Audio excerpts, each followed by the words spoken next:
All right, strap in, because episode 6 of the amazing digital circus looks like the moment everything blows open. We've got the awards saga wrapping up, a website that went full meltdown, promo art hiding blatant clues in plain sight, and a trailer that basically shouts, 3 teams, trust on the line, and yes, everyone gets guns. Plus, this one's the longest episode yet. Before we dive deep, quick favor. Only a tiny percentage of people who watch actually hit the like button. If you're here early and you're enjoying the breakdown, tap like. It helps a ton and tells me to keep these theory dives coming.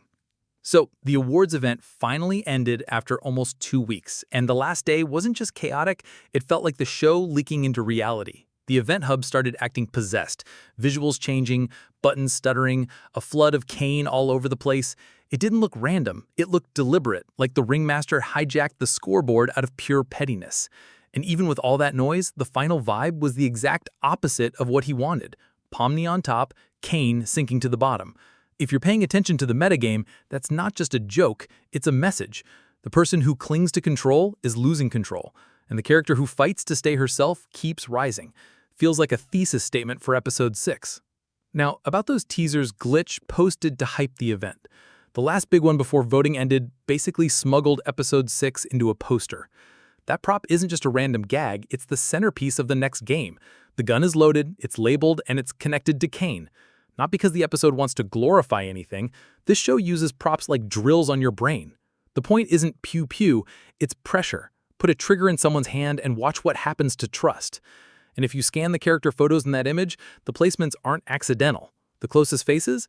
That's a map of who might be thrown into private rooms together to build trust. Because nothing says trust exercise like a locked door and a loaded moral dilemma. Then the trailer hits and spells it out. 3 teams, rapid-fire rounds, a showdown of the century.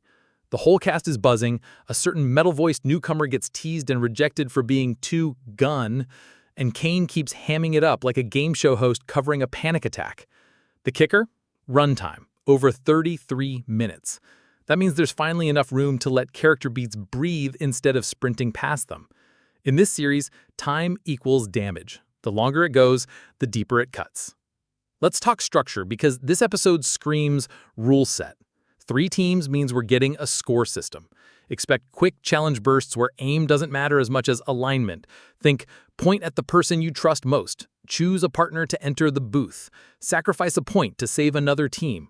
The gun is the stopwatch and the lie detector, not the story. Every round is designed to squeeze a secret out of someone and shift the power inside the group. Kane, as always, frames it like fun, but the show loves to hide a therapy session inside a carnival game. Who's the heartbeat this time? All signs point to Jax. He's framed, he's hyped, and he finally sounds like he's ready to do something he's been avoiding forever. Stop smirking and actually talk. If the private rooms are a thing, picture this. Jax and Pomni get paired in a quiet chamber with a single prop on the table and a timer ticking way too fast. He pretends it's nothing, she refuses to let it slide, and then a sentence spills out, Ribbit used to be his best friend. Not just a buddy who vanished, but someone who cracked and fell into abstraction while Jax watched the rails come off. Suddenly, the snarky guy who never breaks has a reason he never breaks. The last time he trusted someone, he lost them to the worst fate in this world. That's the kind of reveal this series lives on, tragedy hidden inside a punchline. Meanwhile, Pomni winning the awards is perfect fuel. She doesn't want to win in this place, she wants out. But a win she didn't ask for now paints a target on her back, because Kane doesn't like stories he didn't write. What better way to claw back control than by staging a game where trust can be torn apart, points can be flipped, and the favorite can be isolated through fair rules. It's textbook Kane. Dress a power play in confetti and call it entertainment. Let's try to guess teams based on all the breadcrumbs. First, a pressure cooker duo, Jax and Pomni. If this episode is a trust exam, this is the pair that changes the story. Then a caretaker lane, Ragatha and Gangle. They're protectors, gentle until they're pushed, so the game will corner them into help or win choices. Finally, the wildcard lab, Kinger and Zubul. Unstable rules meet unconventional logic. You need someone on the board who can break the game by accident just by being themselves. These combos make narrative sense and cover every playstyle: confront, comfort, and chaos. Here's how I think the rounds escalate. Round 1 is easy points. Everyone laughs, nobody learns. Round 2 introduces a trust booth. 2 characters enter, 1 secret leaves. Maybe a meter on the wall measures cohesion, and you only score if you're honest enough to trip it.